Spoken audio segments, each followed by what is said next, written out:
हम्म।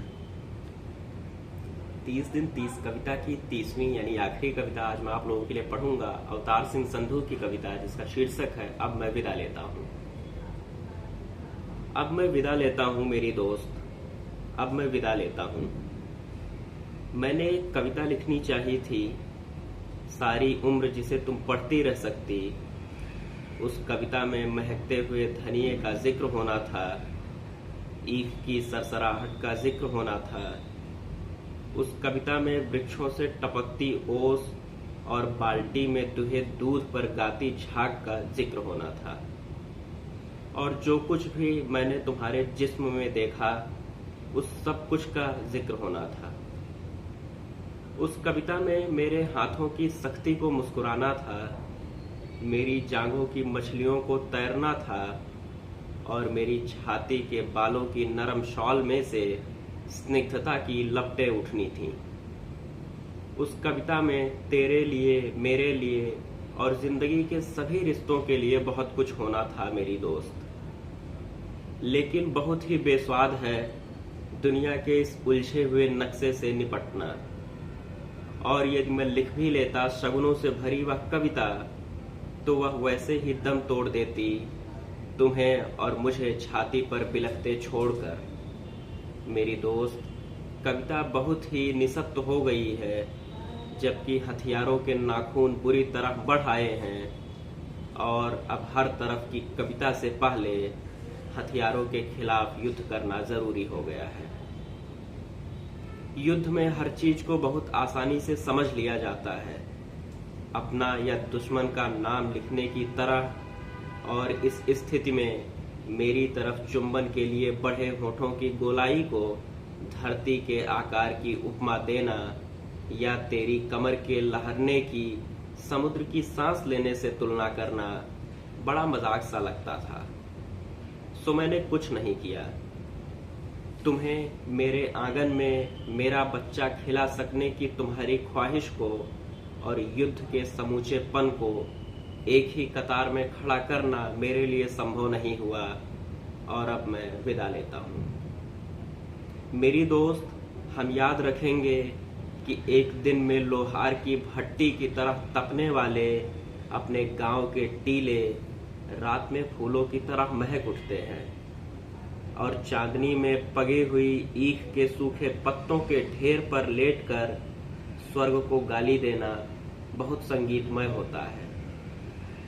हाँ, यह हमें याद रखना होगा, क्योंकि जब दिल की जेबों में कुछ नहीं होता याद करना बहुत ही अच्छा लगता है।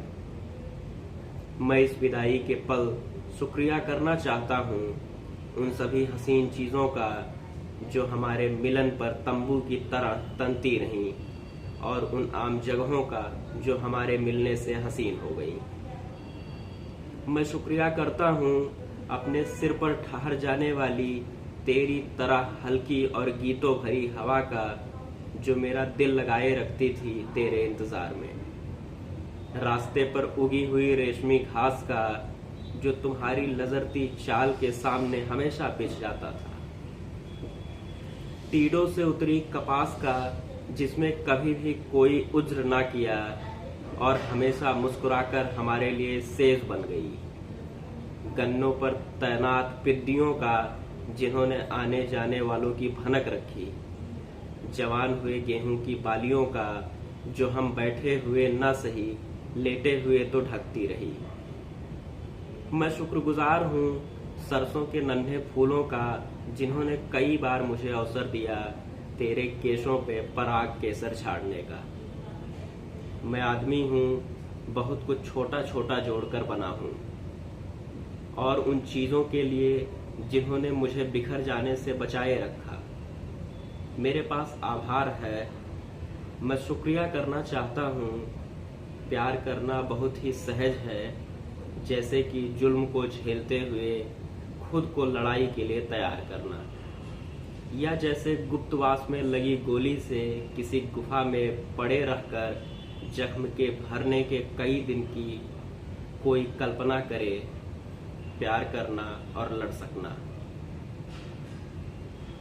जीने पर ईमान ले आना मेरी दोस्त, यही होता है धूप की तरह धरती पर खिल जाना और फिर आलिंगन में सिमट जाना, बारूद की तरह भड़क उठना और चारों दिशाओं में गूंज जाना। जीने का यही सलीका होता है। प्यार करना और जीना उन्हें कभी नहीं आएगा जिन्हें जिंदगी ने बनिया बना दिया। जिस्म का रिश्ता समझ सकना, खुशी और नफरत में कभी भी लकीर ना खींचना, जिंदगी के फैले हुए आकार पर फिदा होना, सहम को चीर कर मिलना और विदा होना बड़ी शूरवीरता का काम होता है मेरी दोस्त। अब मैं विदा लेता हूँ। तू भूल जाना मैंने तुम्हें किस तरह पलकों पे पाल कर जवान किया, कि मेरी नजरों ने क्या कुछ नहीं किया तेरे नक्शों की धार बांधने में, कि मेरे चुंबनों ने कितना खूबसूरत कर दिया चेहरा, कि मेरे आलिंगनों ने तेरा मोम जैसा बदन कैसे सांचे में ढाला। तू यह सभी भूल जाना मेरी दोस्त, सिवाय इसके कि मुझे जीने की बहुत इच्छा थी, कि मैं गले तक जिंदगी में डूबना चाहता था। मेरे भी हिस्से का जी लेना मेरी दोस्त, मेरे भी हिस्से का जी लेना।